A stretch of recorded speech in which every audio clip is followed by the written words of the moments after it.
quick question. Why do we drink eggnog every Christmas?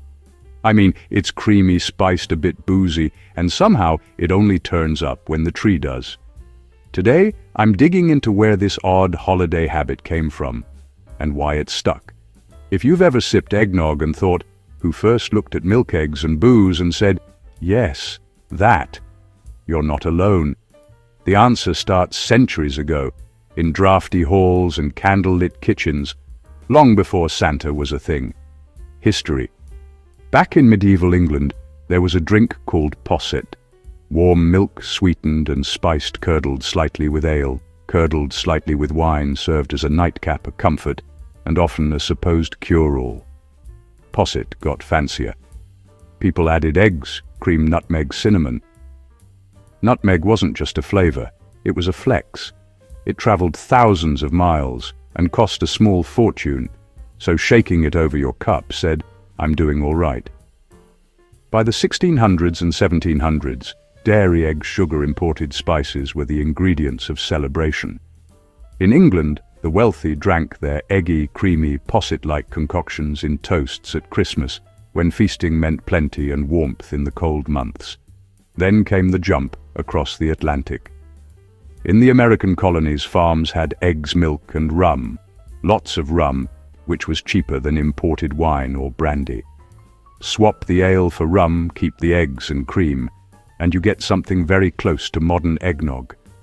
It quickly became the holiday party drink, rich, warming, and perfect for toasting the year's end. There's even a wild footnote, the eggnog riot of 1826 at West Point, when cadets smuggled booze into their Christmas eggnog, partied too hard, and chaos followed. Not exactly festive spirit, but proof the tradition had teeth. Tradition. So why Christmas? 3 reasons. First, ingredients. Before refrigeration, eggs and milk were seasonal and precious. Winter feasts turned them into something special. Second, symbolism. Eggs and cream stand for richness and comfort. Spices and rum stand for celebration. Third, ritual. Once families and taverns start raising the same cup every December, it becomes the taste of the season, like a carol you can drink.